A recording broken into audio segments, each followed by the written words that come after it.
Achieving weight loss will not make you happy, but an acquisition of all of the skills towards weight loss has elements of making you happy.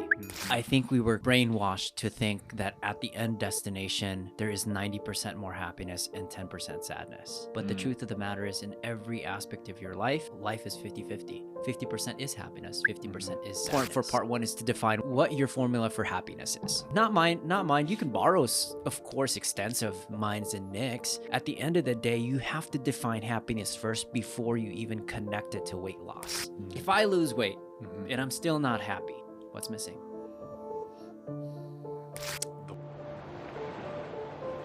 If I lost the weight that I was looking for, would I all of a sudden feel happier? Is there even a connection with weight loss and happiness? In today's podcast, I got one of my favorite coaches with me, Jack, Nick, Alyssa, right? And this is a recent one. That's a good one. This is Nicolas Cage. And here's the reason why, guys. Why I'm calling it Nicholas. You remember that scene, Nick, where it's like your face is off? Yes, face off. Yes. Right? Guys, we had a recent episode where Nick and I did this bomb 2-hour episode. And literally, when I was going through editing, this guy's face was Blurs McGee. Oh, His face literally was off. So now I got to look back real quick to make sure that you're clear as a squirrel. But I made an executive decision and I was like, Nick, should I even post this? And he's like, dude, that's on you. I felt so bad, man. But now we have on our list now that check blurry. Check blurriness. If blurry's there, then we're good. Bro, you said clear as a squirrel. What does that even mean? I have no idea what that means. I don't know, man. Yeah, Tara says cool. I make a lot of words up. And I was like, no, I'm pretty sure it's been said. Clear as a squirrel. I don't know. You know man. what? I'm gonna leave it alone. I could dive into that. Clear I'm unpacking that in my brain, but we'll have that. Squirrels are clear, dude. Sidebar conversation. All right, man. We're gonna talk about happiness, weight loss. Is there a connection to this? This is gonna be.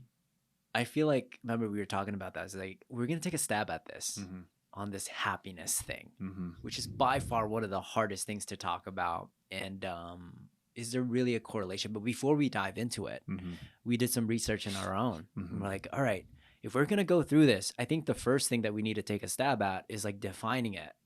I asked a bunch of people what their thoughts around this definition was. And you asked, let's collect our evidence. So what did you get? What's the definition? What's the top 3 that stood out to you?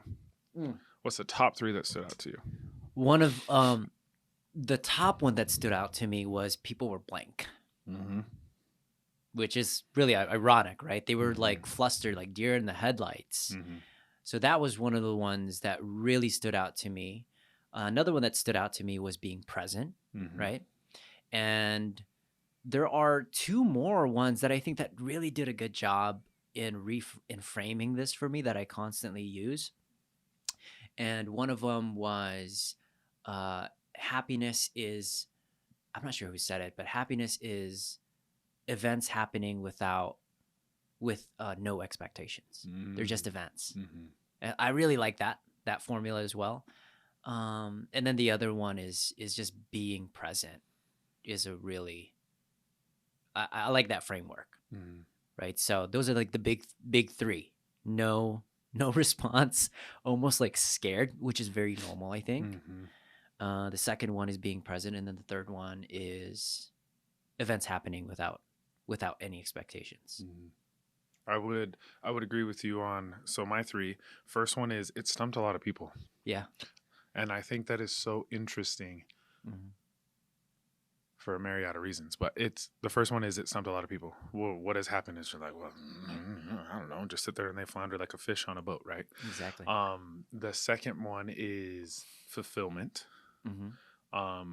And the third one is seeing those that I love find their fulfillment, find their joy, find their happiness, be okay, right? Yeah. And that answer came from a lot of the, we'll say, parents that I asked.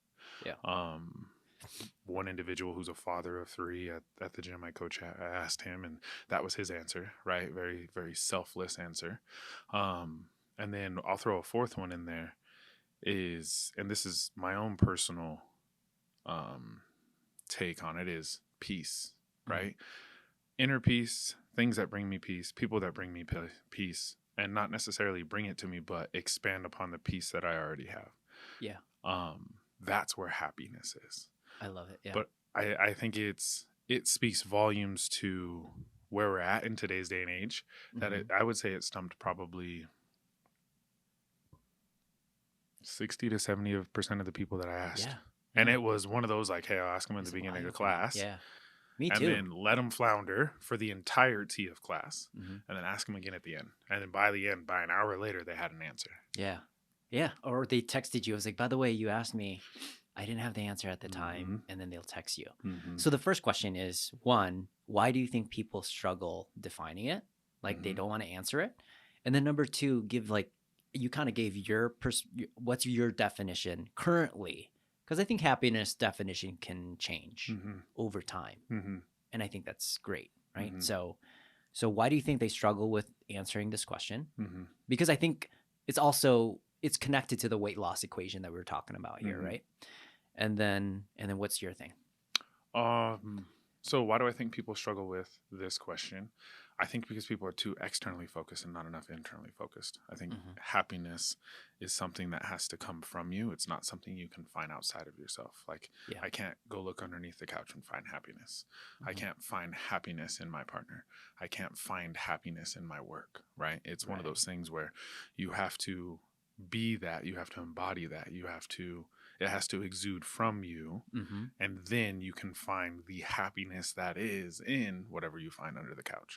You can expand and grow in the happiness that you find within the relationship with your partner, or you can expand within the happiness that you feel from the work that you do. I think it starts with self first. And I think in today's day and age, people look outside of themselves for that. And I think that's why a lot of people stumble with that question. Yeah. They're almost embarrassed to like, I think that's happiness. 100%. And then it's like they're looking for like affirmation from you of, oh, like, was that the right answer? It's your answer, bro. I can't tell you whether it's right or not. Yeah. How does it feel when you say it?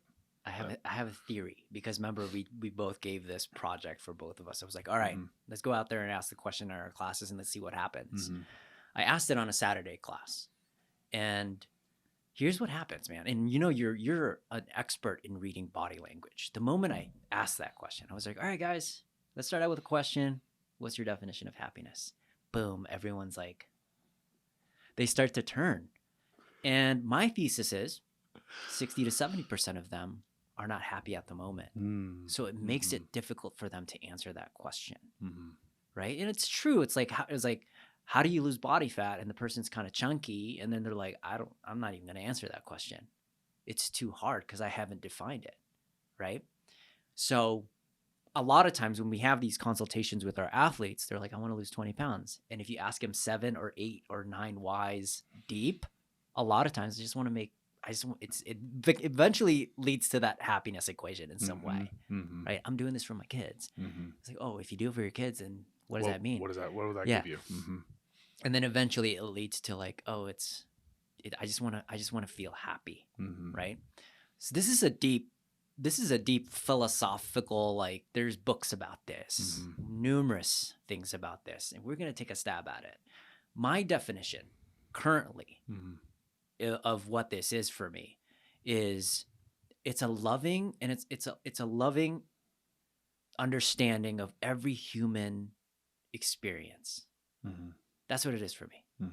Right? If you really understand and love every single human experience, I think you can experience happiness at a high level.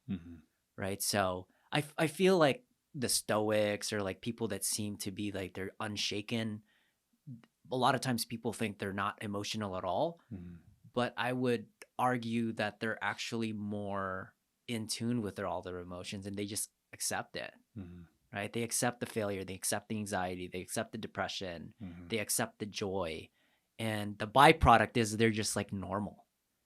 And we have this perception that they're not feeling the sadness, they're not feeling the depression, they're not feeling the anxiety, but they just come to understand that I was like, oh, these emotions were put here for a reason. And unhappiness results when you're running away from those. Mm-hmm. Happiness, I think, results from you actually digging deep and then asking yourself, why am I anxious? Mm-hmm. Right? Why am I depressed? Mm-hmm. Is there a good thing about this? Mm-hmm. And really diving into that instead of just distracting yourself, you'll actually find happiness in that. Mm-hmm. Right? There's one more quote. I wanted to add this because I think there's another person now that comes to me. I was speaking with a client, huge sports fan. I already forgot the person's name, but anyways, he was an NCAA champ. I know, Nick. Okay, right? We'll put it on the comments. Someone's gonna put it on the comments. I did this on purpose, so they put it on the comments. It spikes the You're I'm not just that kidding. strategic, I bro. know. You're not that strategic. I know. But anyways, he gets an SP, and this guy's like has a few months to live because he has cancer. Mhm. He wins a championship. Mhm. And I don't think you might know him. And one of the things he says in his closing speech was happiness to him is if he cries, smiles, and laughs in a single day, that's a perfect day. And I'm like, that's happiness. Mhm. He just defined it. Mhm. And then he dies like a few months later, a few Mhm. weeks later, which is super sad. Mhm. But that, in a nutshell, is what I define happiness: experiencing all of those things Mhm. and not limiting yourself for just one or two emotions. Mhm. I think experiencing it and having not attachment to it, Mm-hmm. right? Like ebbs and flows. There's ebbs and flows in life. There's ebbs and flows in the day, right? Yes. Yeah. And just understanding that whatever the circumstances are, it is what it is. Mm-hmm. Whatever you're feeling, that's what you're feeling. And this too shall pass. I don't remember what Stoic says that, but this too shall pass, right? The happy moments will pass. The Bible bad says that moments too. will right? Yeah. The bad moments will pass. It's all fleeting. And if you accept that it's fleeting in nature, it's a lot easier to be where your feet are, as opposed to thinking, well, oh, I'm happy now. I gotta hold on to this with a death grip, or I'm unhappy, I gotta push this away. I gotta not feel this, or I'm angry, or I'm frustrated, or I'm annoyed, or I'm feeling blissful or exuberant. What I would say, what is happiness to me, it boils down to two things: fulfillment and peace. Explain fulfillment with like in your way, and also Okay. explain what you mean by peace. Okay, so I'm going to start with peace. Peace is, I've worked really hard over the past handful of years to become at peace with the person that I was and that the person that I am now. And I value my peace so much so that I really don't do much. Yeah. Like if you don't bring me peace at a high level, there's a good chance you're not in my life. Right. And I mean that as lovingly, as compassionately as I can, because my peace is sacred to me. I've spent a lot of my life not enjoying the individual who I was in that moment. I've spent a lot of time searching for validation and quote unquote happiness in relationships with other people, and being of use to other people, and feeling needed and or wanted and or valued there, right? Finding my worth outside of myself. And a lot of the work that I've been able to do has shown me that all of those things are not external things. We kind of talked about it in the car. It's not something you look for outside of yourself. It's something that starts from within. So I had to cut all the noise, right? Cut off all the relationships and really, sit with myself, meditate with myself, journal, take myself on walks, take myself on dates, go out to a movie by myself, right? Really get to understand who this individual is, who this vessel is, what I enjoy, what I don't enjoy, so that way I could come to love this individual wholeheartly. And once you love yourself, it's a very peaceful place to be, because you can't tell me about me. Right. As much as you're around me, as much as you think you know me, as much as you observe me, you can't tell me about me. I can only tell me about me. And that comes through a very high level of understanding oneself, and then loving oneself. Like, I love me some me. Yeah. Right. So peace is huge, right? If your presence, if your interaction, if your whatever doesn't compound the peace that I already feel, there's a good chance that our interactions or whatever will be very, very small, because I covet my peace, right? And then fulfillment. What I'm doing, whether it's having a conversation with somebody I enjoy, whether it's interacting with a individual, a stranger, just sharing a bit of kindness, whether it's coaching people, a life coaching, CrossFit coaching, whether it's teaching a yoga class, whether it's talking with my family, whatever it may be, it has to touch some aspect of my soul Right. for me to feel fulfilled in that interaction, right? So that's why I love coaching. Like, people ask me, like, what would you do if you had $1 billion, right? All your bills are paid. You don't have to worry about money ever again. I'd be like, It's one of my favorite prompts. Yeah. I would coach for the rest of my life. Why? Because I love what I do. It's so fulfilling. It's so fulfilling to see people go from doing things that they couldn't do to doing things that they can, right? Everybody has a capacity to do it, but we have the wonderful opportunity to stand beside you as you work through your journey. One of the ladies at Lifetime, where I coach around the holidays, she said, thank you for showing me how to have confidence in myself. Right. And I was just like, I'd never thought of it that way. But that's an absolutely wonderful reframe, or a wonderful frame to look at what we do. Right. Because she never an athlete before, and just patient with her, allowing her to get small concepts. And now she's, goes from using a training bar to now she's using a barbell. She's using a barbell and it's looking good. So now we're putting weight on there. And so traveling that path with her allowed her to find confidence in the gym setting, in the barbell setting. But the beautiful part is that also translated out to her life beyond the platform, right? So that is what I find fulfillment is, when our interactions, no matter how one-dimensional they seem, go beyond the singular interaction that we have. I completely wholeheartedly agree with you when you're like, the experiencing in that 1 hour where they're able to transform in a particular way. You see it because it's a microcosm of what's about to happen in the rest of their life. When they realize they can do something they couldn't do. And to you, at least for me, I'm like, oh, we just unlocked it. Now she's going to ask that in her relationships. Now she's going to ask that in her finances. Now she's going to ask that in her own health and other areas. It's just like, we see that. And that's what I get from coaching for sure. I'm like, yes, maybe it'll help in some way. Another thing I noticed is when you perceive someone to have the greatest amounts of peace, and I know Nick, when you're around this guy, he has a lot of peace. But for that peace to happen, there is a war that's happening prior to that, right? And there's a lot of, not physical war, internal war. And that's why I define like understanding of the whole picture is what's creating this happiness. And as you guys are listening to this, I think it's important for part one is to define what your formula for happiness is, right? Not mine. You can borrow, of course, extensive minds and Nick's, but at the end, at the end of the day, you have to define happiness first before you even connect it to weight loss, right? And here's the thing, like another example is like, what's 1 plus 9? 10. What's 10 minus 0? 10. What's 5 times 2? 10. What's 20 minus 10? 10. There's infinite ways to get to 10. I see what you did there. And there's also infinite ways to get to happiness. So my formula is going to be different from yours, and yours is mine. And you can do all kinds of definitions here, but like maybe my one, I start at 1 and you started at 20. Maybe you have to subtract things in your life. You had too much abundance. I had 1, right? So like I'm speaking from my whole perspective of what created my definition of happiness, and Nick is creating his definition, right? And what's great about world and life and where we're at is we're giving you some of those numbers, right? Maybe you need a 3, maybe you need a -5, right? So it's like, define that.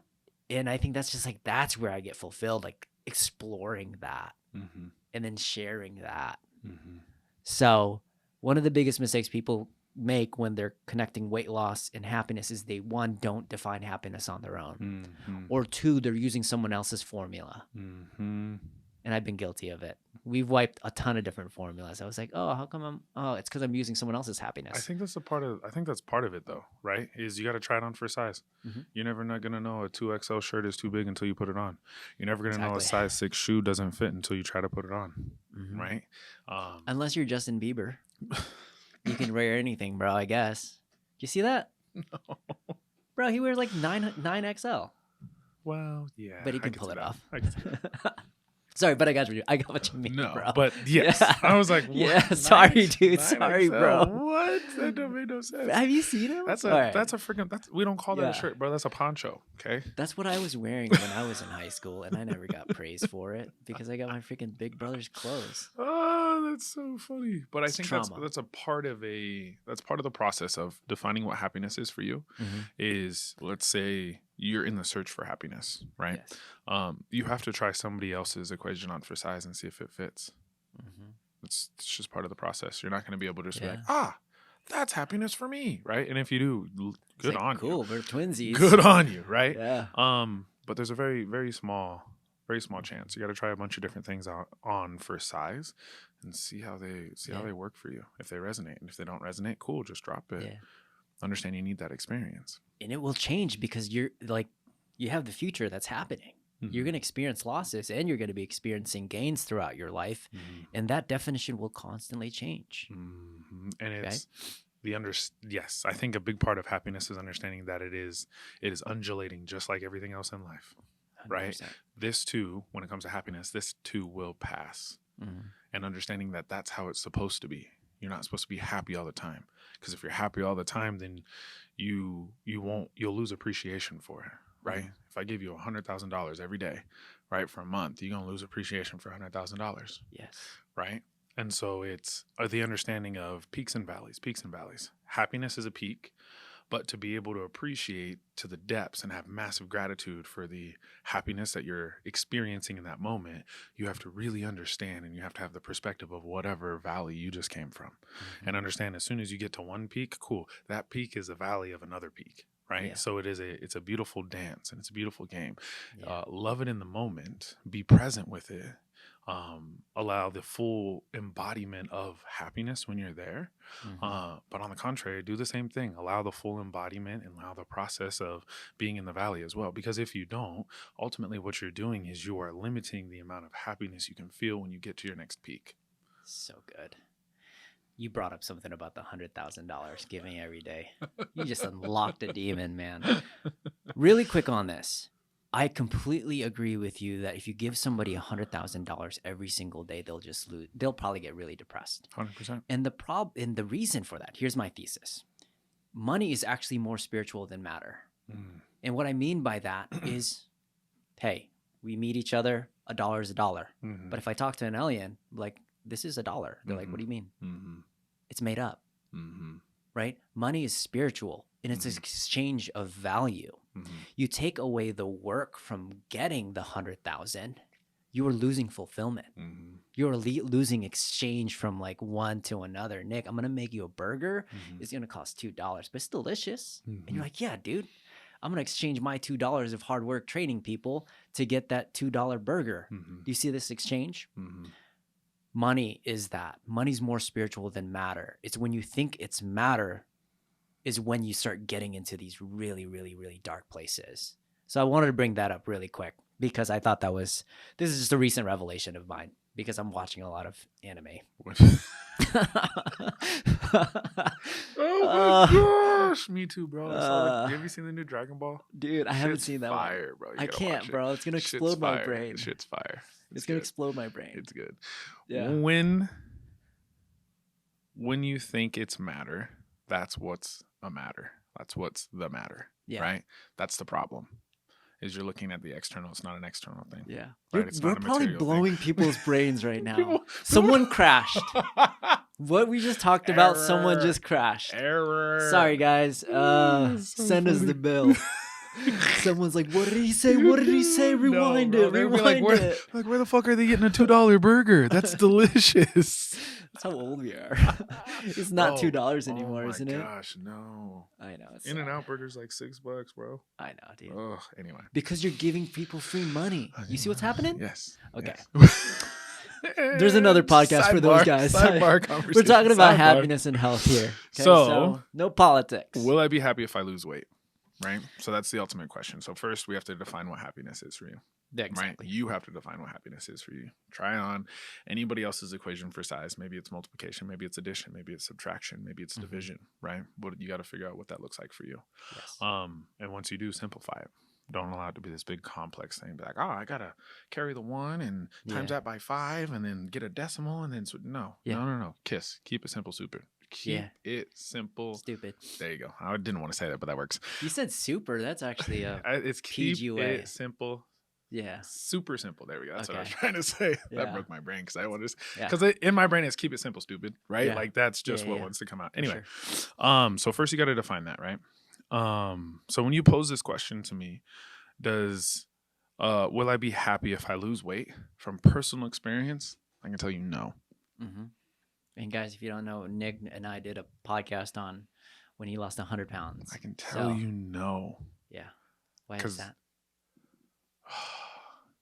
Why is that?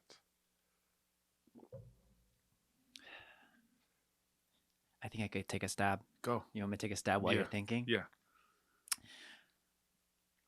I think we were brainwashed to think that at the end destination, there is 90% more happiness and 10% sadness. But the truth of the matter is in every aspect of your life, and we've known this with an amazing life coach that we follow, Brooke Castillo, life is 50-50. 50% is happiness, 50% is sadness. So while there are going to be happy moments when you're 100 pounds less, there's also another 50% of your experience is also a different form of pain, right? So we've been lied to, and it's not a lie. I mean, it's just happiness sells. Like every rom-com, there's a rhythm, right? There's sad, there's like love first, and then they have this like breakthrough, and then the person's like driving, and he has the flowers. He's like, "I'm so sorry," and then he's like, "You got me at when you open the door," and then they make out, and then that's it. And it ends that way, but that's not the truth. The truth is they make out and then they have all these problems and then it's a never ending cycle. It's an overall experience. But I think that's why I think Romeo and Juliet is such a masterpiece because it doesn't end in happiness. It's actually what life really is, right? They both die at the very end. And then you're like, why am I even watching this? This is just so sad. Sorry for those of you who didn't know that about Romeo. I know. You're in a rock. Oh, we lost him, man. Yeah. Right? So I think, the first thing that comes to mind is I was so outcome driven and outcome focused that I didn't have appreciation for the process. That's the first thing. Second thing is I was so externally focused on gaining and achieving an external outcome that I didn't, how I got there, I wasn't able to sustain because I didn't address the root issue, right? Just persevered, got there thinking like, cool, it's all going to be there when I get there. I got there and I was like, the world looks different and I get treated differently. Where's the but happiness? But what? Right? And so that is, so when you pose the question, will I be happier if I lose weight? The answer is no. And what I will say is if you lose weight, if that is your equation and you lose weight, at some point in time, you're going to gain it all back plus 10 pounds. Yeah. And the reason being is you didn't do the internal work that sets the foundation for you to be able to sustain that lasting change. So it's more of, then I would pose the question of, if you're able to find, or are you able to find internal happiness? And if you're able to find internal happiness, the weight will come off itself. So good. Does that make sense? Yeah. All right, dude. I like to like just keep leveling it up. That's why we do well together. We just level up the definitions, right? I'm gonna try to say this because I think you ever go into the shower and you're like, oh man, it's gonna sound so good when I say it. So I'm gonna try to take a stab of what I thought in the shower as I was answering this question, right? Okay. So achieving weight loss will not make you happy. Mm. But an acquisition of all of the skills towards weight loss has elements of making you happy. Let me explain. When you're working out and you're done working out, you feel good. There's a release of dopamine chemicals that are happening on that. When you're working out and you decide to work out and you're high-fiving people for the very first time, you were alone. Now you're connecting with people. Now you're releasing oxytocin. Now, man, I'm adding all of these words. But now you're having this communal bond with someone, right? So, and it could be also the eating of actual whole foods that results to weight loss. There's also another chemical called serotonin that's being released into your body, which is a mood stabilizer, right? So like those are some of the things, all of these skills you're acquiring in your pursuit of weight loss are actually the things that are making you happy, right? Like the positive mood, what I mean by that. So that's what will happen. And we forgot that because the moment we got back to 75 hard, I was like, man, I feel good again. Right? Ironically. And it's like, oh, it's because of the outside workouts, and then outside workouts spikes your serotonin, reduces your cortisol and stress, right? You feel more open because you're in open nature. You're not in a closed environment, cooped up in your desk the whole time. Cortisol goes down. 100%. So that's like that. That's what I think about it for sure. It's so as we started our 75 hard, we're, what is it, the 30th today? I think it's the 30th. Yeah. So when we started in January 1st, I have about 20 plus people doing 10,000 steps a day, right? So twofold. Yeah, Tara's on one of them. She's just constantly walking in I was like 100%, right? And so one of the things, I was talking with one of the athletes that's doing it, and they noticed that since we started walking, their resting heart rate has dropped probably 10 beats per minute. Amazing. Just by walking 10,000 steps a day, right? So that means they have less cortisol in their system. They have more of the good neurotransmitters circulating in through their body. Yes. And on top of that, they're losing weight and being outdoors. So, selfishly, I was like, cool, let's do 10,000 steps because I'm going to be walking outside and this will help me have a higher level of accountability to get that workout done. Selflessly, I always like to have a group of people when I have theories. Implement an experiment. Exactly. Like it's really a running experiment because I've done all this stuff with myself, which is cool. I understand the benefits. But it's, if you want to go fast, go alone. If you want to go far, go together. Right? So that's Nick's formula for sure. And it's one of my formulas too. I like to include people in it. I just do well. Right. So it's a matter of let's see how far we can go together, right? Let's see being able to have someone track that their heartbeat has dropped 10 beats per minute. And this is like multiple people. I've had multiple conversations with them. Has dropped 10 beats per minute is absolutely like profound. And the beautiful part about it is the intention with it was to start it, right? It was a selfish intention, like, cool, help me stay accountable in this group. But also a sub intention to it was, at the end of this, I want it to be habitual enough that you'll be like, you know what, I think I'm going to end up doing it for February too. Yeah. Right. And I've had had a handful of people be like, oh, I'm going to end up doing it for February too. And I'm like, that's all I wanted. Like, at the end of the day, I want you to move. Why? Yeah. Because the more you move, the healthier you're going to be. The more you move and the healthier you can become, the happier you're going to be able to be. Yeah. Right. Because whether you know it or not, you are churning everything that's on the inside. Right. If you're in a bad mood, go for a walk. 100%. If you're in a good mood and you're happy, go for a walk. If you're anywhere in between, hey, go for a walk, right? It's like going to the gym. Yeah. And so it's cool to be able to see the feedback and the data from the people who are in the walking group with me. So it's a lot of fun. The next one I'm even more excited about. The 1,000 burpees? No. Well, okay, that too. I'm excited. I'm excited about scary. that. No, I'm excited about that. So next month, I put up a poll in the group and it was do 5 to 60 minutes of meditation a day. Yeah. Do 20 to 60 minutes of yin yoga before bed, or like build proprioceptive awareness by standing on one foot with your eyes closed, like 5 minutes one foot, 5 minutes the other foot. Those are all options. And I threw it up in a poll. They're all mindfulness. Yeah. I see what you're doing. Threw it up in a poll, right? And then I'm like, okay, cool. Choose whatever you want. And it looks like meditation is going to end up being the thing. So then the question has become, okay, cool. How do we how do we define metrics for this? Like, I know everything that meditation does for me. Yeah. How do I get a group of people to understand what meditation does for them? And so Yeah. I'm really excited about this next one because it's like an What are active you going to month, a measure? Their passive month. BPM again? So some people will, right? Yeah. But what I'm going to offer is, Did I just say BPM? you did. It's fine. Beats per minute. Because of Fit Radio, man. Fit Radio's fire, bro. Yeah, I love gosh, Fit okay. Radio. Oh my Right, gosh, I love Fit Radio. Please sponsor us. And that's Fit a Radio. sponsor for our podcast. Yo, No, just kidding. we love you, Fit Radio. Yeah, Please yeah. sponsor us. Okay. But no, what I'm thinking of doing, this is one of the options, is either at the beginning and at the end of the 30 days, have you do a journaling prompt, right? Like 3 questions, Nice. whatever your questions are. I think the more profound version would be, before you sit down for your meditation, grab a piece of paper and just journal out whatever's on your brain, right? Whatever, big feelings, small feelings, thoughts, whatever, right? Meditate for whatever duration you're going to meditate for. And then after your meditation, go back and read the same paper that you just did moments earlier.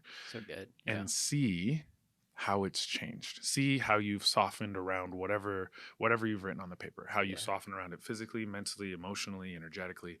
There's going to be a softening, right? Wow. And so then the whole idea is to cultivate the awareness around, like, hey, this gigantic mammoth Everest of a thing that I'm feeling. If I don't meditate for whatever the duration, I come back and it's a little lighter. It's not quite as heavy, right? Dude, you're doing a low-key, low-budget, like, research.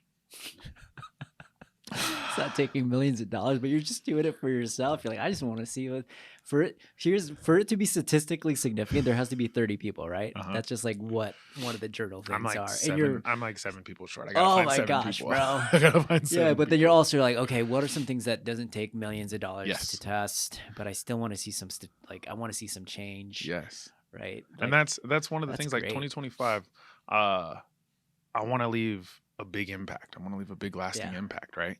And so that's one of the things I want to do is every month we're flip-flopping between something that's active and something that's passive. But being able to incorporate all the different avenues and things that I know and just see how it affects the community. Like, I got a lot of love for these people. They come hang out with me or at the gym, 5-6 days out of the week. And so it's how to some degree, there's already been a positive impact on your life. That's why you continue to come. How can we make that positive impact even more profound, right? How can we facilitate you being able to self-soothe? How can we facilitate you being able to build more awareness around your emotions, around your mental, around all of these different aspects of life, right? That translate outside of the gym. Taking it kind of back 100%. To what we started to talk about in the beginning is a lot of the people, and it's funny when I have this conversation with people because like it really blows their mind. And I look at them, I look people in the eye and I'm like, you think I'm here teaching you how to move a barbell in the gym. You think I'm here teaching you how to be safe in this environment. That's why you think I'm here.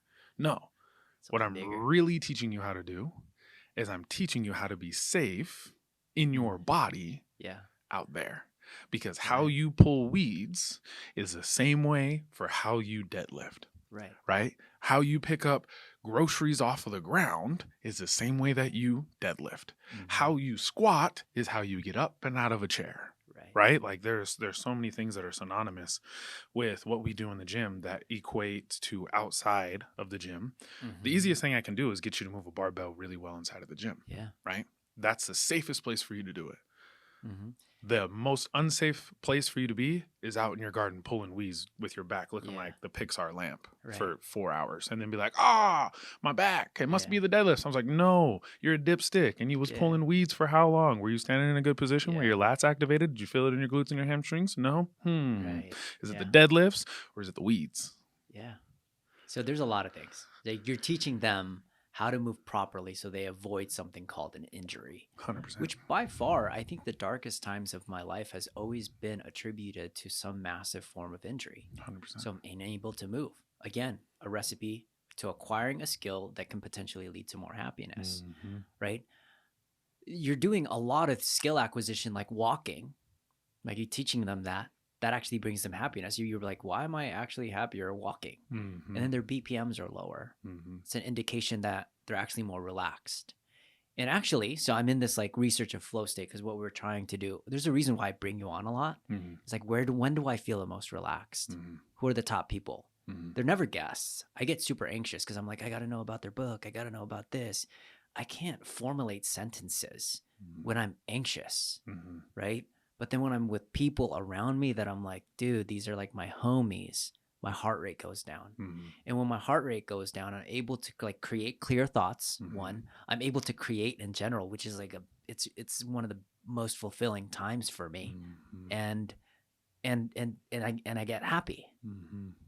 Right? Do you see what I mean? So it's like, but you gave him the skill to be able to understand, oh, when my heart rate, I'm about to say BPM again. You said it. Heart already. rate. Did I? Damn it. Well, good thing you didn't stop me. Thank you for keeping my flow state. He's like, he's on fire. I can't stop this. That your heart rate is down. Like they're able to probably think a little bit more clear actually what's more important in their life and what's not. Right? So let's talk about some of those skills you acquired. Maybe top 2 or top 3 skills you acquired through achieving weight loss that are still continually dripping this like magical drug of happiness towards your daily. What are those for you? Willpower, grit, and resilience. Like the skills, actual tangible skills, like tangible skills you're doing on a daily physically, like that you learn as you were losing weight. So probably meditation. Like I said, I've been on meditation for a hot minute. I don't know if this is a skill. I want to tap into meditation real quick. People don't think it causes weight loss, but then you just tried to like skip over this. This was one of my major skill acquisitions. Why I'm able to do the crazier things that I can do now, I want to attribute to 90% of it was through meditation. Why is that making you happy? It's because it's lowering your cortisol. So when you oxygenate your blood, right? So if you just sit here and breathe. Yeah.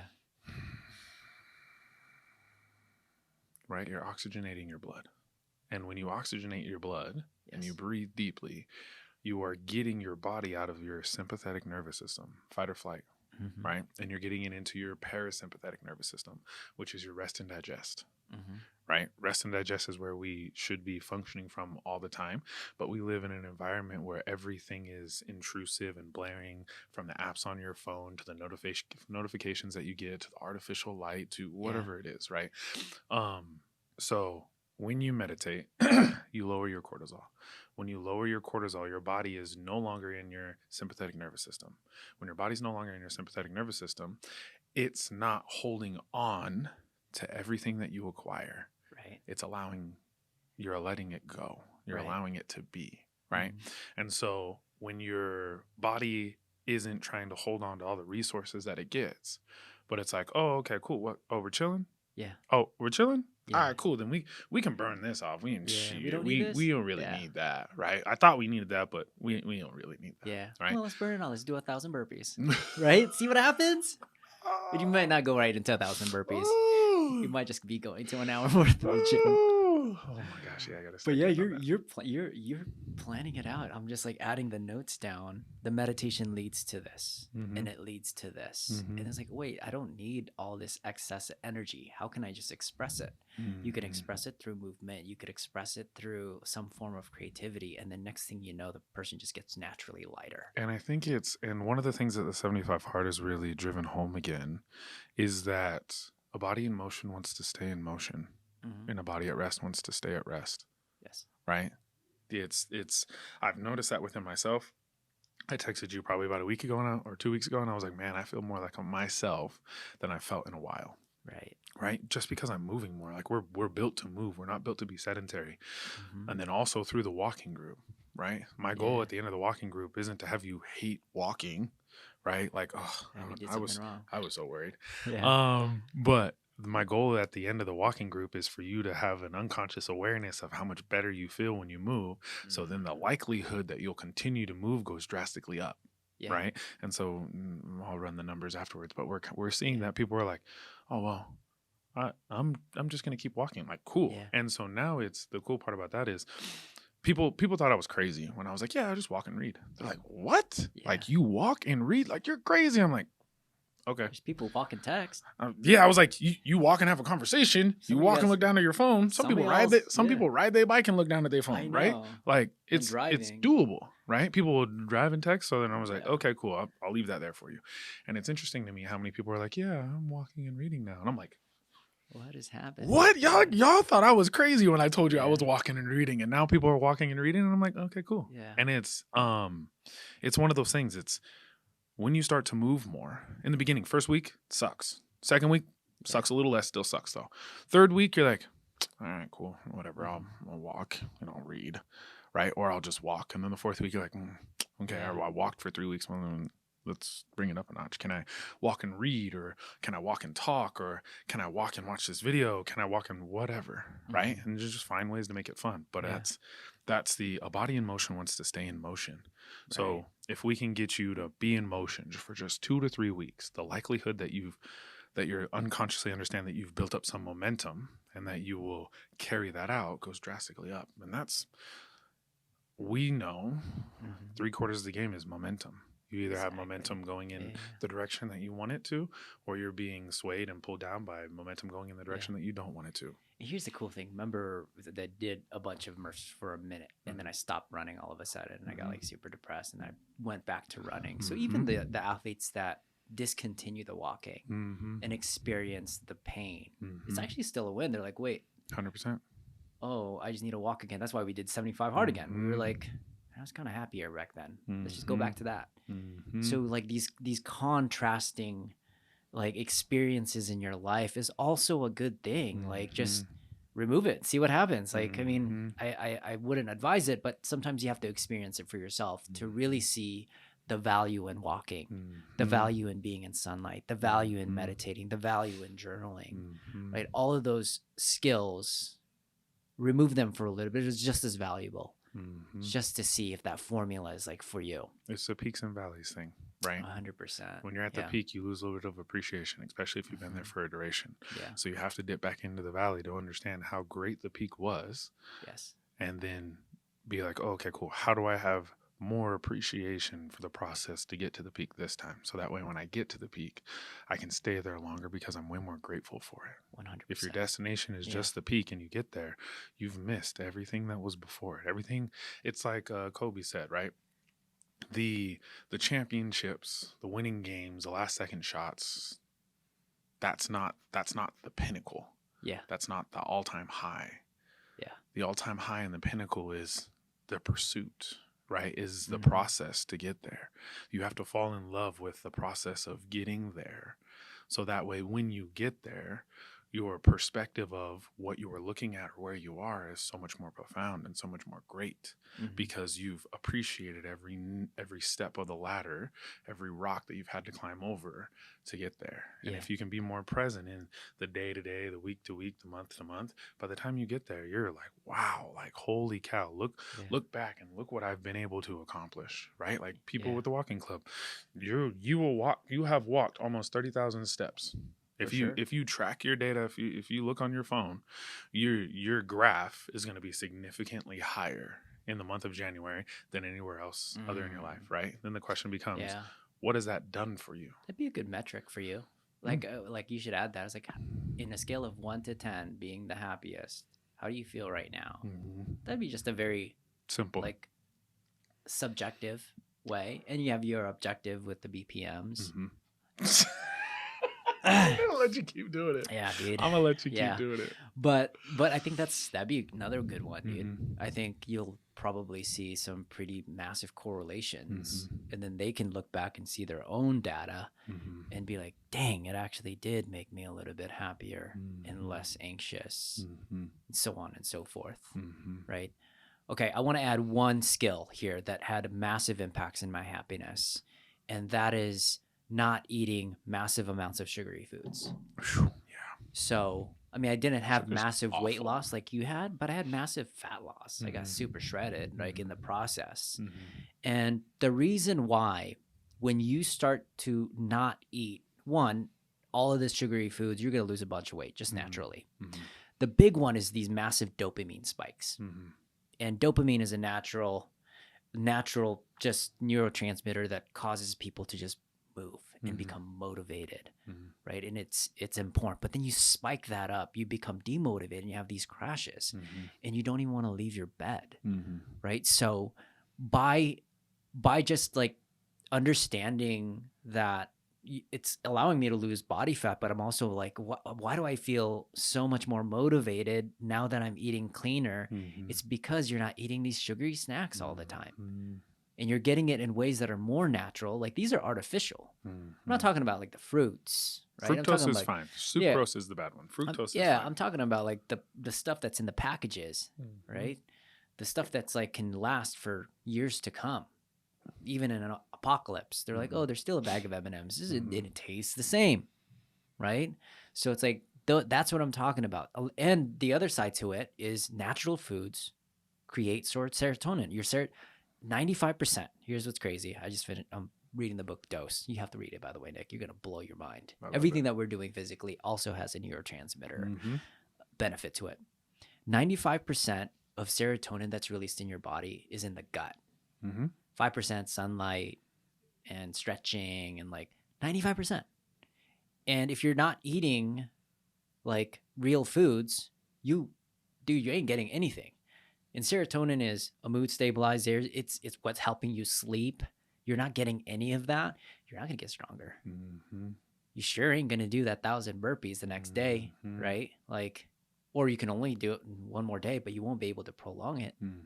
So food, the acquisition of learning how to eat properly will make you happier in general.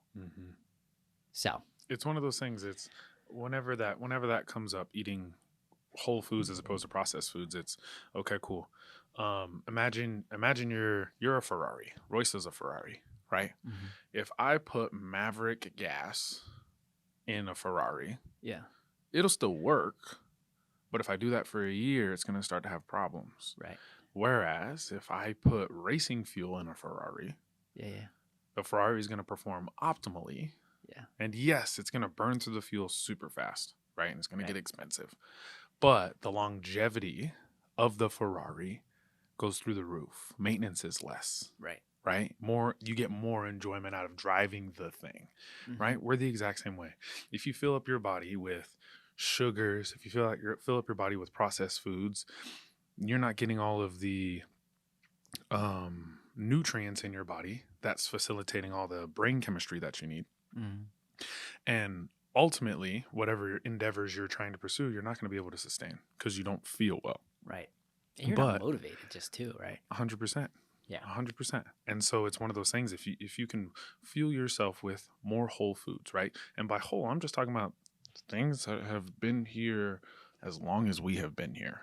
M&Ms have only been here for maybe the past 100 years, right? Less than that. Man. Apples, I know it's big round numbers, right?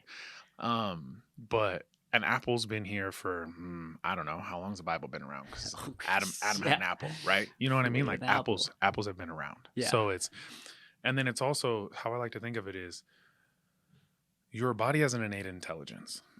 So if I feed it an M&M, everybody has no idea what the fuck an M&M is, right? What's it ultimately trying to do before it processes it? Makes you addicted to it. That, yes, because of the sugars, but it's trying to fight it off because it's a foreign substance. Whenever a foreign substance enters your body tries to fight it at first. And it gets inflamed. And it gets inflamed, right? So, but if you give it an apple, right? Your innate intelligence in your body already understands what an apple is. So it's not going to try to fight any of it off. It's going to absorb it, and then it's going to distribute it appropriately. So that's the biggest thing with processed foods. With processed foods, big round number, they've only been around for 100 years, right? Give or take.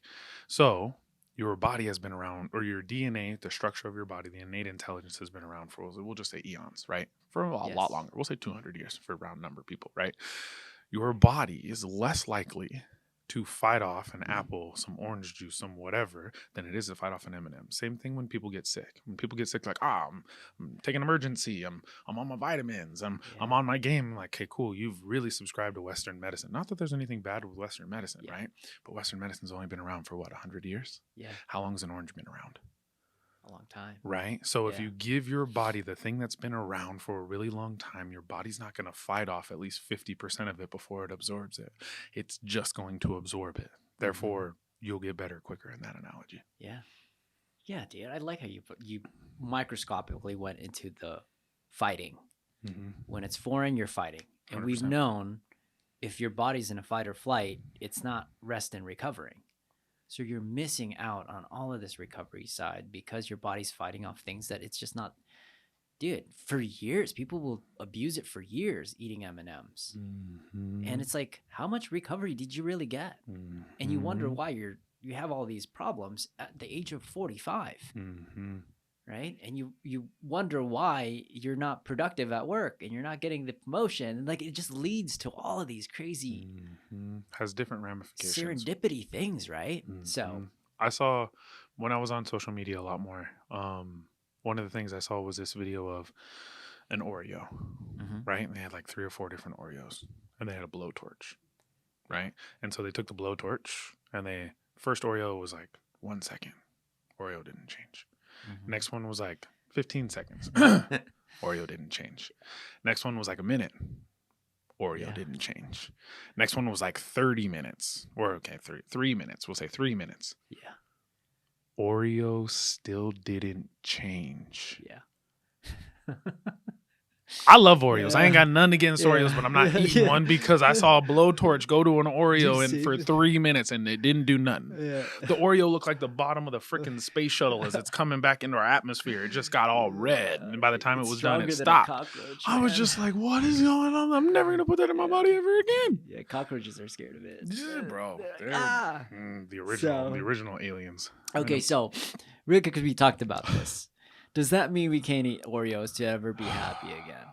Right? Does that mean I can never play video games? Everything in moderation. Everything in moderation. Just and we kind of talked about it in the car. It's something you have to do consciously. Eat the Sour Patch Kids. Yeah. Eat the gummy worms. Eat them. Yeah. But don't eat them in a cornucopious amount and eat it with intention, right? How I liken this too is my fat kid loves me some Twizzlers. Right. Okay. Like you put a package of Twizzlers in front of me, them shits is gone within 3 minutes. Okay. Like no bullshit. So understanding that about myself. Yeah. The only time I allow myself to, there's 2 times I allow myself to have Twizzlers. Okay. First one is when I go see a movie. And usually because I haven't had them in a while, I'll get 2 packets, right? I'm a fat kid at heart. That's fine. Yeah. So if I get 2 packets, I usually finish the first one in the credits or in like the previews, right? Yeah. If I only get 1 packet, then I have to wait until the movie starts because they're gone within the first 3 minutes. It's hard to stop. Yeah. It's designed that way. Well, yeah, 100%, right? But that's one of the times I'll allow myself to have Twizzlers because I know that about myself. That's one of my favorite things. The other time is if I go on a road trip. I don't know why. I see them. Cool. Yeah. Let me just eat it, right? But those are the 2 times. I don't have them often. Right. And because I have them so infrequently, I'll allow myself to indulge, but it's not an unconscious indulging, it's a conscious indulging. I understand what I am doing. Same thing with social media, right? If we talked about this in the car, if I'm feeling any sort of big feeling, negative emotion and or boredom, don't allow myself to go on social media. Why? Because then you're going to get stuck then I personally get stuck in doom scrolling. Yeah.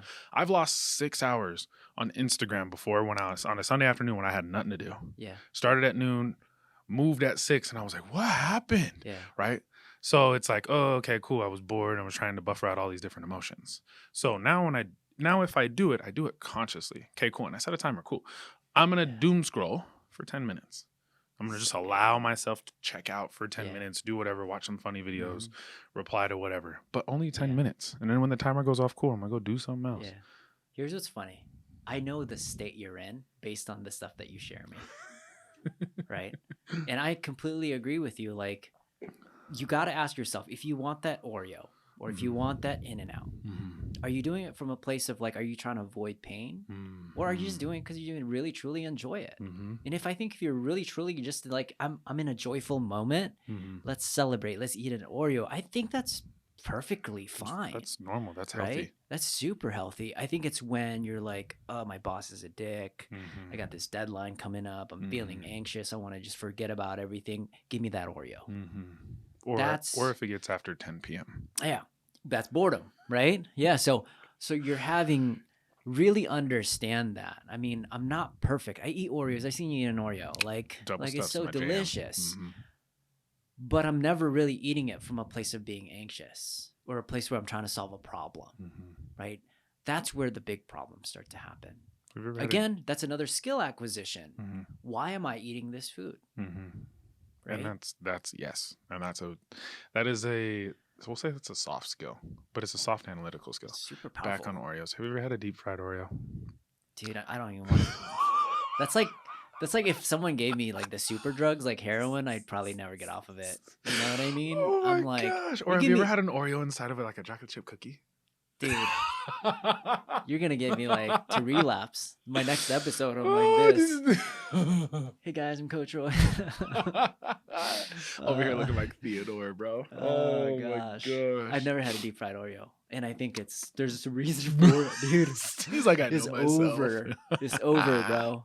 Like you'll be called. I've only had one. The I've Oreo only had podcast. one and done. Same with the cookie, with the Oh, Oreo damn. inside of the That's cookie. discipline right one, there. just one, because I'm like, oh, Yeah. bad, very bad. Yeah. But soft skill acquisition of okay, cool. Why do I want X, Y, or Z? Yeah. And if you can really define why you want it, and none of it's a negative emotion, go indulge. That's I always have that in when we do these 12-week big nutrition coaching programs. Someone's like, "What should I do for my birthday?" I was like, "What do you want to do? Enjoy your birthday. Enjoy your birthday. Like, is it gonna be fun?" He's like, "Yeah, it's just like I want to celebrate. I want to do it." I was like, "Are you avoiding anything?" He's like, "It's one day out of the 90 days that we're with. Like, just do all the stuff that you're doing." I think that's great. Let's put it on the experiment. Let's run through it. Mm-hmm. And a lot of times, because they release that guilt, they don't overindulge, one, right? And then two, they're in the gym the next day, hitting it even harder. Mm-hmm. And on the back half, it goes for longer as well. And it goes for longer. And now you have this healthy balance. It was like, no, this is like, I'm doing this because I'm in a happy place. Mm-hmm. And again, when you're happy, you're just like, I don't need all this stuff. Mm-hmm. That's why you see the super ripped person eating an Oreo, aka James Hoskins, For real, right? Oh my God. And he's still shredded because it's like he's coming from a place of like, I'm not eating this because I'm stressed. I'm eating this because like I love it, right? So again, weight loss will not make you happier. The acquisition of the skills in pursuit of the weight loss, those moments will make you happier. And So I think ultimately it's an identity, yeah, right? Like that's the difference between a diet and a lifestyle, right?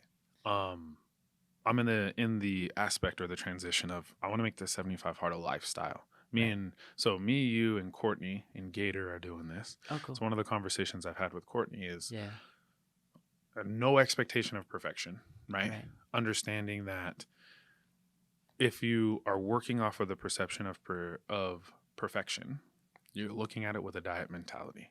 Yeah. Right? And what happens after you partake in a diet? Yeah.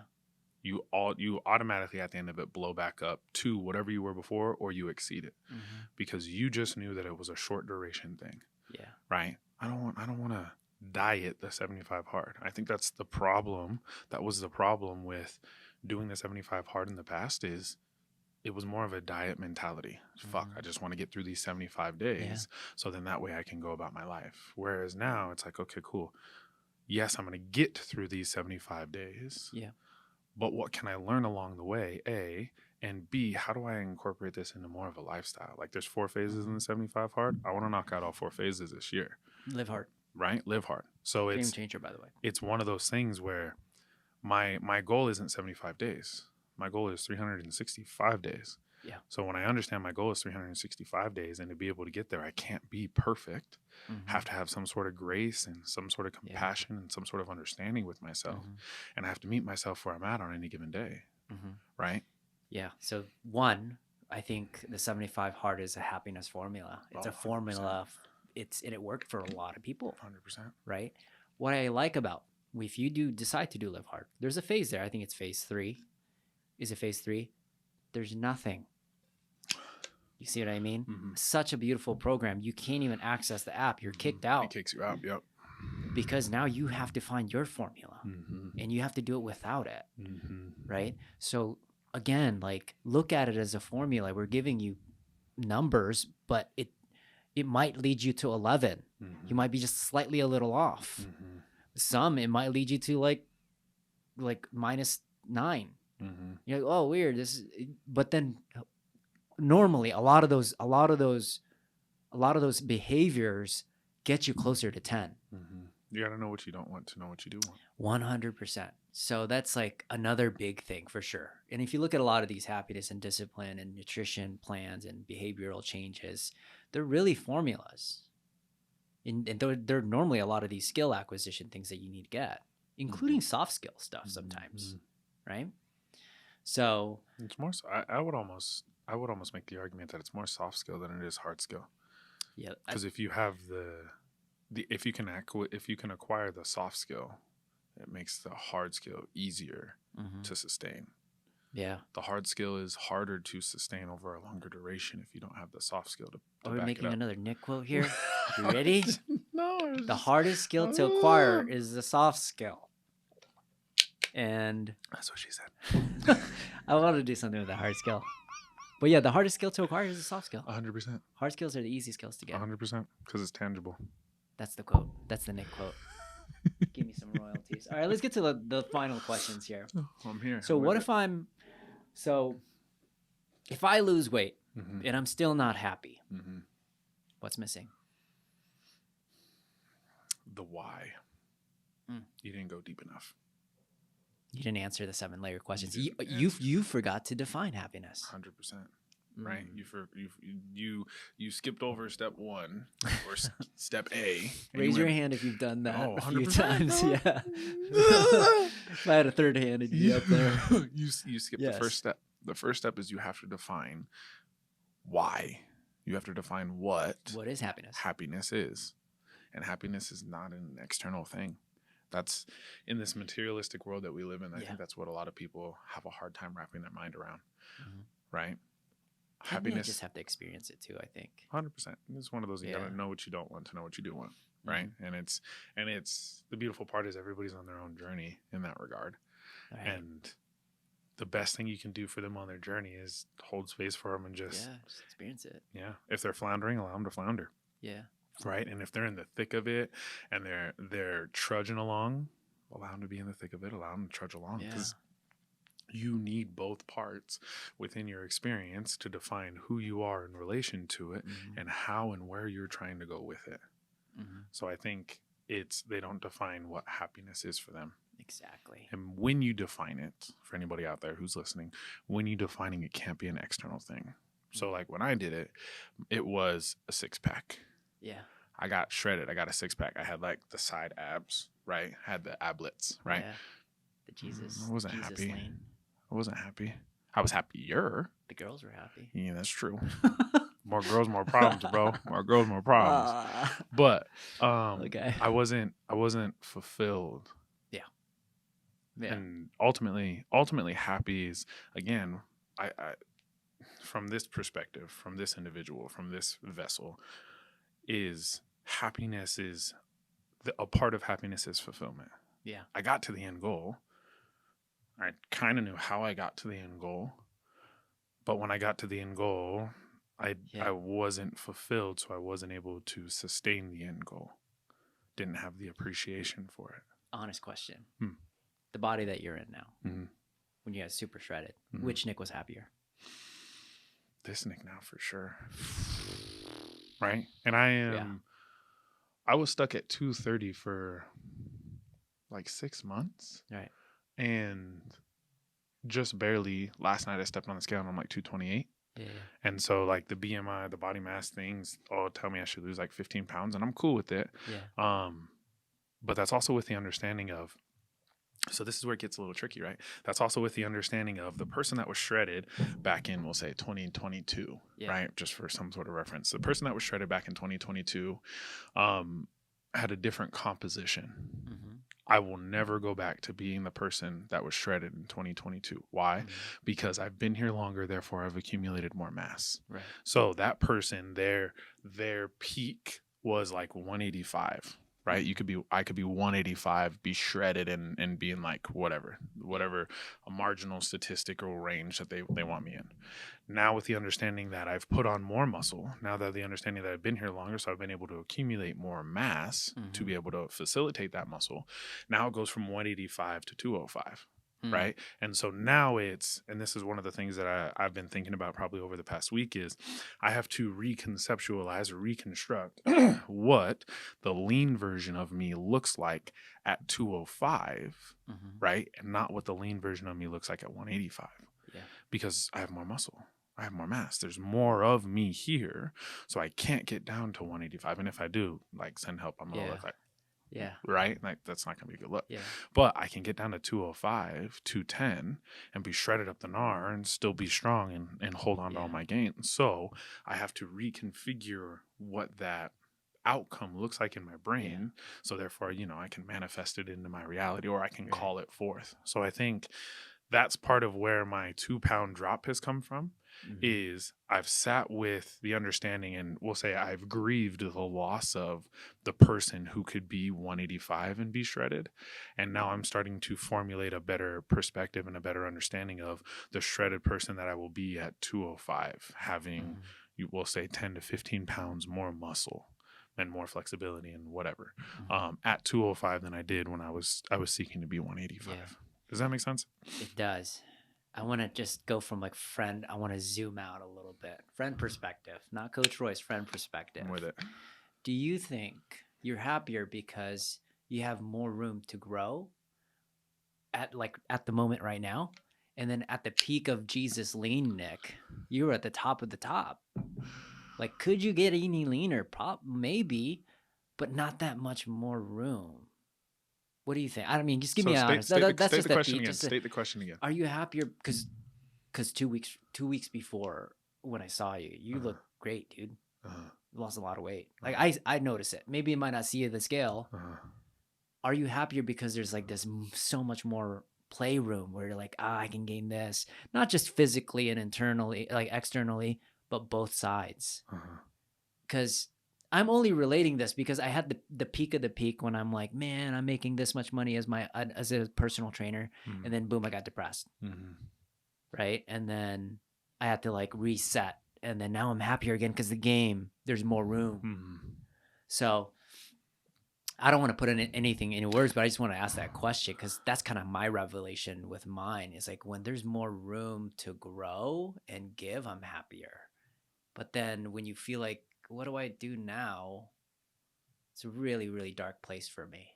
Yeah, I would say 2022 shredded. What'd you say, Jesus? Whatever you said. Jesus lean, bro. Whatever you said. Like, I don't know how lean you were. I was like, dude, who is this cat? Stupid lean. Okay.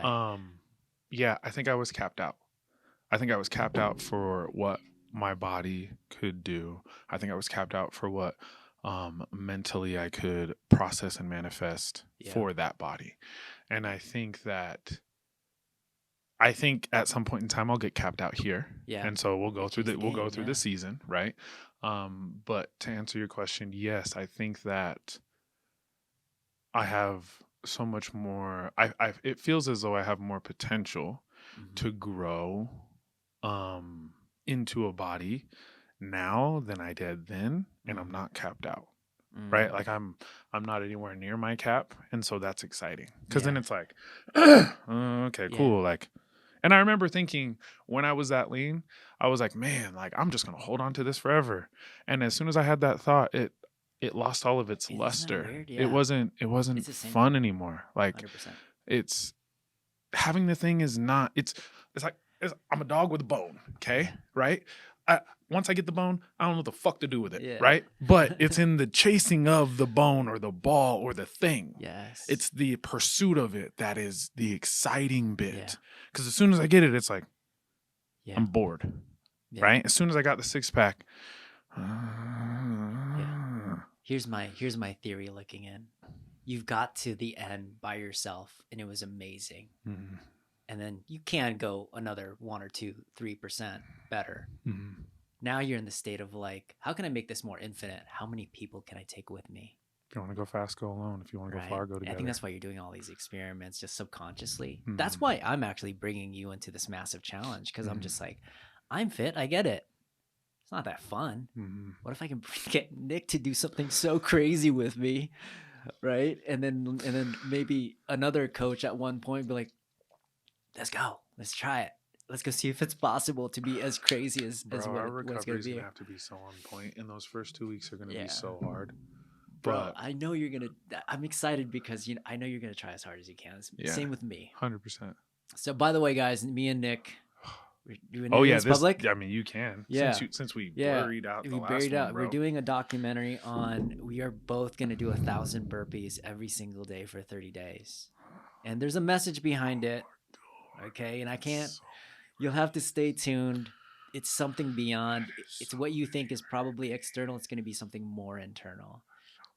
Look how stressed he is. That's so many burpees. That's so many burpees. Bro, I might text you at 12 p.m. like, hey, Nick, I still got 100 more, by the way, bro. Oh my gosh, that's so many burpees. But I'm excited. I'm excited to see. Pass. I'm actually excited regardless. Well, yeah, I'm excited to see the individual that I am on the other side of it. And it's part of the reason why I told you, because when you originally brought it up, I was like, no, let me get through the 75 hard first. Yeah. Let me tune up my grit and my resilience and my willpower. Let me get to a place where it's a little easier to access. Yeah. And then I'll go for it with you. Yeah. Because it's daunting, dude. Massive endeavor. Yeah. Yeah.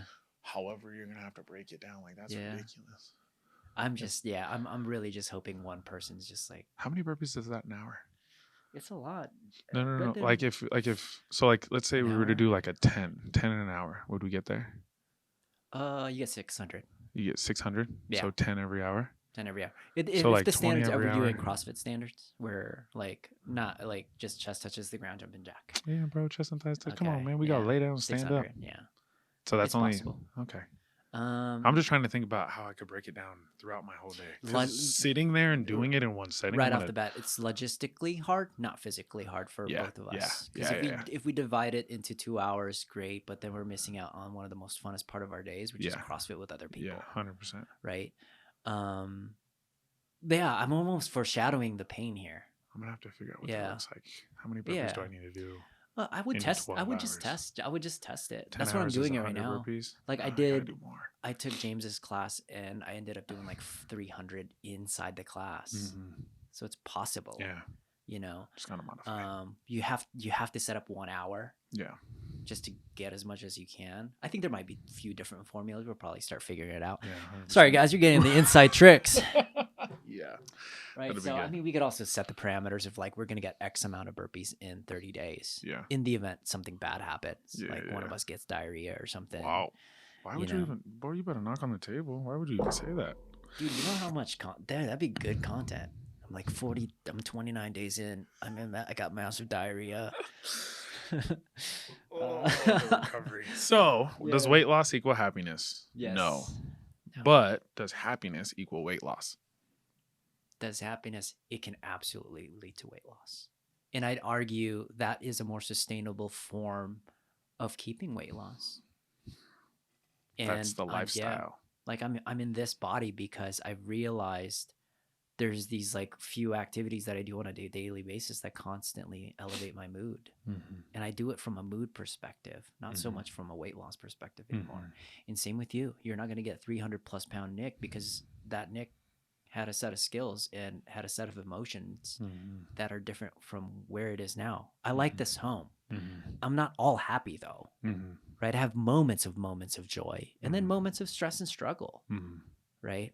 But I know inside that experience, fitness and the skills that I've acquired through fitness has got me to there. And I continue to do that.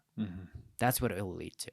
All right, let's chime this out. This is good. This is a new one because I'm a collector of questions, and I think getting the right question can change a person's life. I don't even know if you saw it on the show notes, but it's something new that we're doing now. It'll plug in. But the question I asked Keith last week was, what was one question that completely changed your life, whether it's recent or a framework that you continually use now? You weren't ready for this, huh? Luckily for you, this is what I think all the time. I got a question for you on the flip side, but I'll ask it after. Okay. What was your question? What is the best question you've ever been asked?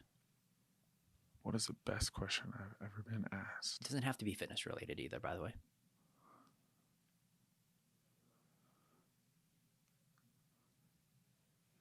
I think the best question I've ever been asked is, what are you unwilling to feel? Did I ask you that? Yeah, I think you did at Mountain's Edge. Yeah.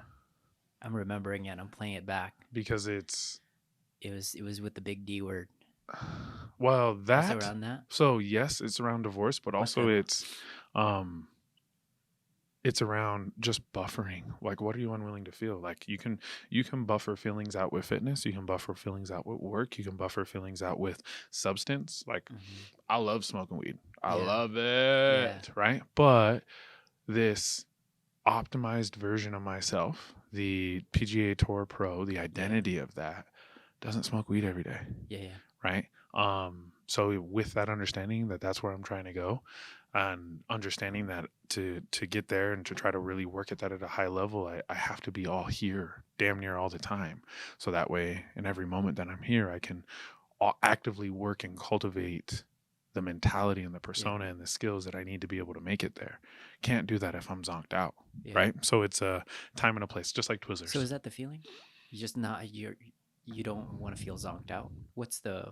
So you said, what is the feeling you're not willing to feel? What am I unwilling to feel? Yeah, what was it? What was it for you in the past? In the past, ultimately it was life. Because like I said, I used to smoke a lot. Right. So I smoked when I was happy. I smoked when I was bored. I smoked when I was hungry. I smoked when I woke up. I smoked to go to sleep. You don't want to feel anything. Right. And ultimately, that's what it came down to. Shout out Brooke Castillo, because she was talking about alcohol, but then she also said that other things were a buffer. And then she said marijuana is a buffer. I'm like, white lady, you ain't know. And then in my car, as I was listening to it, I had a reaction to it, and I had to check myself and be like, oh, okay, cool. If it stings, it's disinfecting. Right? Why is this invoking such strong emotions from you? And then I toyed with it for probably about a year. And then after that, I was like, you know what? I'm gonna be cold turkey. I'm gonna shut it off. Right? I'm gonna put it down. And then for the year, there was a year that I didn't smoke. I didn't take any THC. And in that, I came to realize how much of life I was trying to buffer out. Wow. So it's a bunch of emotions possibly too. It was and bad. It was life. I was trying to buffer out life. Gosh. Okay. Right, in the thoughts or in the illusion that I was highlighting the experiences that I enjoyed, and in the illusion that I was dulling the sensations that I didn't want to enjoy. Right, but with joy, you have to be able to feel the opposite of joy to be able to fully experience joy. So all I was really doing is I was buffering out life. That's what I was unwilling to feel. I was unwilling to feel the feelings that come with life. That's such a good question. As you're asking that question, this is why I love questions. It just opens up a plethora of just honest conversation within yourself. Mm-hmm. And in the past, I think some of the ones that the emotions that I would feel is failure, right? Mm-hmm. But now I actually like it, which is really interesting enough. Mm-hmm. Currently, if you ask me that question right now, to be honest and transparent, and I like to say things that are honest with you, is avoid the feeling of being worthless. And as I say this, I think there's a lot of people that feel that pain of like, I want to live this life in a way where it's worthful. Mm-hmm. And then if you dig deep, I'm asking this question, I'm like, you dig deep, at the end of the day, who's it worthy for? Mm-hmm. Is it for someone external? I was about to say, what external thing are you using to determine your worth? And dude, to be transparent, used to be like my dad, mm-hmm. right? You know, it's like I want to make sure that he can see me. Mm-hmm. But then again, it's like that's something external. This is an internal problem, mm-hmm. and this is a spiritual problem. Mm-hmm. And if you're a person that feels like that's your biggest fear, I recommend making it less about yourself and just see the big picture. Mm-hmm. There's a bigger picture in play that you'll never see. Mm-hmm. I mean, there's artists. I don't know if it's Picasso or one of them, but it's like he didn't even know his paintings were worth that much. 100%.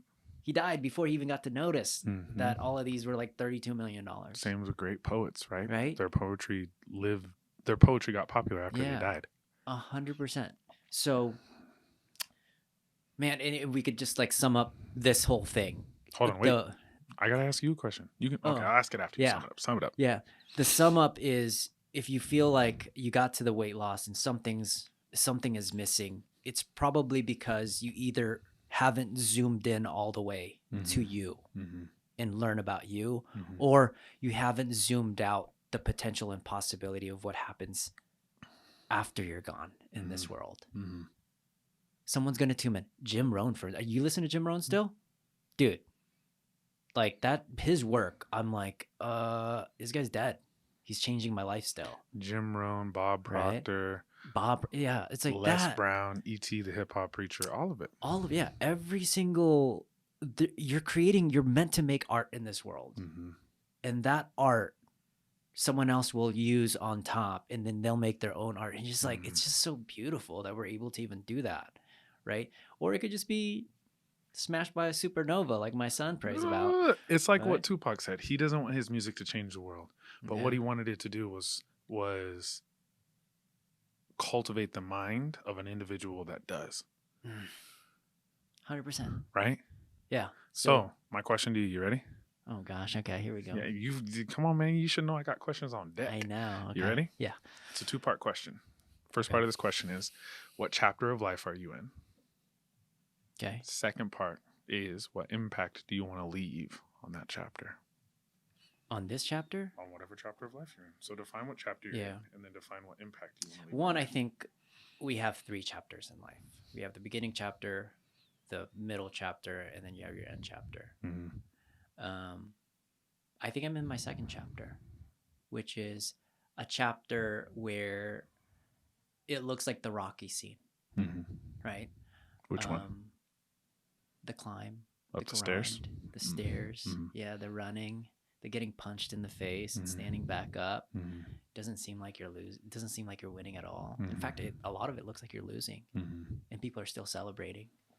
That's where I feel like I'm in my life. I'm 38 years old for sure, and you've seen me knock down. I've seen you knock down, man, and it's just it's exciting because at this moment, part 2, you have the most, like, you can be the most related to everyone. This is where you can capture everything. When you get to the top, it's very hard to relate.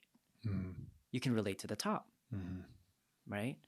So the impact that I want is not so much an impact. I think it's more of a relationship. That's where I want it to be. And again, like, I think that the worthiness question relates that. I mean, I'd love to help millions and millions of people, but at the end of the day, I think chapter 2 for me is like having a relationship. We've talked about this.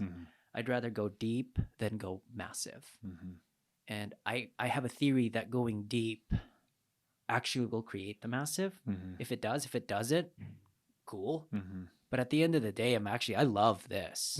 I don't know if you've noticed it. That's all I do is like, what am I going to do next with Nick? What am I going to do next with Nick? Or Madison or Keith or James? Like, that's part 2 for me. Impact in a relationship level. Because I think I've lost that. And I think that's the thing that I always try to get, because I didn't get it when I was a kid. So, man, this is some therapy here. This is what happens, bro. Okay? Did I answer it? Do you feel like you answered it? I think so. I think it's yet to be fully answered, but yeah, I think that was a good stab. Journal on it. That's a fun question. Yeah, that was a good question. Guys, write those questions down. It's going to change your life. That's why we do these end questions. There's no script to this. I'm glad you did that. So that was great. So guys, if you like this episode, Nick and I did an episode on building a morning routine. And if you're trying to find out how to create something like an amazing building morning routine, click on this link. Yeah. Me and Royce Ketchum, he always trying to catch all them good questions. Yeah. That's it.